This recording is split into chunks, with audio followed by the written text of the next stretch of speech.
that you honor the Wayne family legacy and commit yourself to the improvement of Gotham City, its institutions, and its citizens. Please, be strong. You are young, but destined for great things. Make the most of your opportunities. Use them to give back to a city that has given us so much, to change the lives of millions of people. Do not be frivolous with this wealth. Please do not waste it all on fast cars and outrageous clothes and the pursuit of a destructive lifestyle.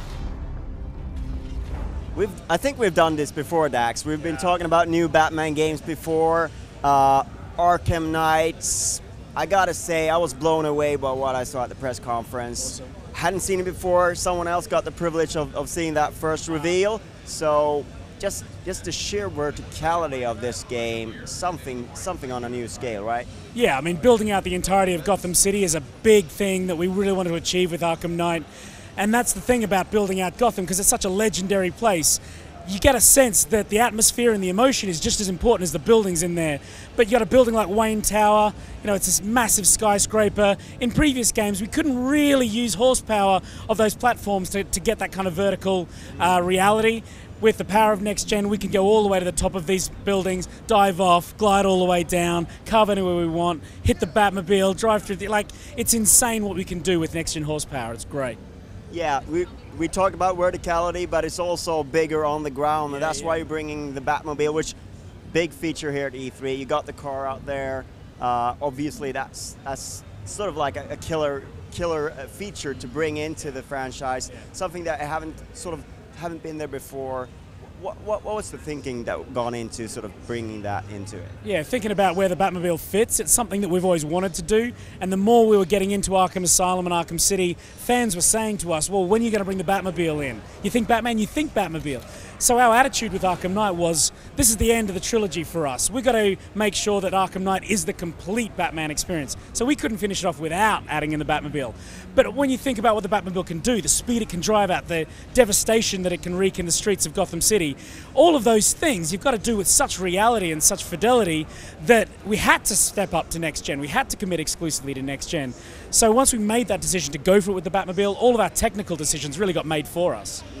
So I understand you're setting up the Batmobile to sort of be in two modes, sort of the racing mode and more of the combat mode. Can you tell us a little bit how that works and why you chose to sort of separate them from a design point of view? Well, it's always about what we can do with gameplay. That's the thing that drives us at Rocksteady. We're a gameplay studio first and foremost. So the pursuit mode, where you're just driving at insane speeds, carving through the streets, power sliding around corners, that just feels awesome. That's what people expect from the Batmobile. We wanted to also throw something in that no one would expect at all. So with a single press of a button, you can transform the Batmobile into battle mode. You've got military-grade artillery, you've got a heavy cannon, you've got a Vulcan gun, you've got rockets on the side. Now, Batman is not the sort of guy who uses guns, right? He's not the sort of guy who's going to be killing in the streets. That's absolutely critical to what we believe and what Batman stands for. But the Arkham Knight's forces that he's bringing in, these tanks, these drones, they're all unmanned. There's no one driving those tanks. They're just shells. So that's why Batman can use this weaponry, use this artillery to take out those threats to his city. So it's not like a GTA where you can just drive across any pedestrians and wreak havoc that way? Absolutely not. This is still a Batman game, and Batman has got a very rigid moral compass that he lives by. We're not going to be breaking any of his rules. Another exciting thing at the press conference was the introduction of Scarecrow and the PlayStation exclusive stuff. Really, you got the premiere treatment there. You got to sort of just turn everybody's attention on. So can you tell us a little bit about what went into that and that reveal? There was a lot of work that went into that. You know, it was a 4-minute 39 piece of action, but we've been working on that and thinking about that for months because we wanted to reveal Scarecrow so that people could look into his eyes for the first time. But we also really wanted to make the first in-action reveal of battle mode. So getting from combat in the streets to Scarecrow sitting menacingly in a chair, we were like, well, how do we do that? And we started to think about, well, what is Scarecrow really about? Scarecrow's about fear. He's about using fear as a weapon. And then we were starting to think, well, what's our greatest fear as a games developer? What's our greatest fear at a press conference at E3? It's that something will go wrong. It's that the game will crash. It's that you'll have technical difficulties. And we're like, whoa, that's the thing that scares us the most. Let's have Scarecrow invade our game demo, crash our game, and then he's the guy revealed to be behind it and bringing our fears to life. So we also had like smoke in the studio, so we gassed the auditorium, so everyone's under this fear toxin hallucination, and then Scarecrow's there menacingly and just ripping people apart with his eyes and with his presence. So that was all the thinking that went into it, and then sitting there in the audience when that happened, man, I was sweating. I just didn't know if people would get it, if they'd understand it. Then we walked out, everyone was like, yeah, that was awesome. I was like, sweet, it worked. That first second, you know, you're thinking like, oh, what, is this really supposed to happen? Yeah. But that was a great ride, and I enjoyed it. That said, Arkham Knight, we haven't even touched on Arkham Knight, the title villain, the new thing that you're bringing in. Of course, there's so many iconic villains in the Batman universe. You decided to sort of get something new in there. Can you tell us a little bit about the thinking that went into that and sort of why you wanted to do that for this game?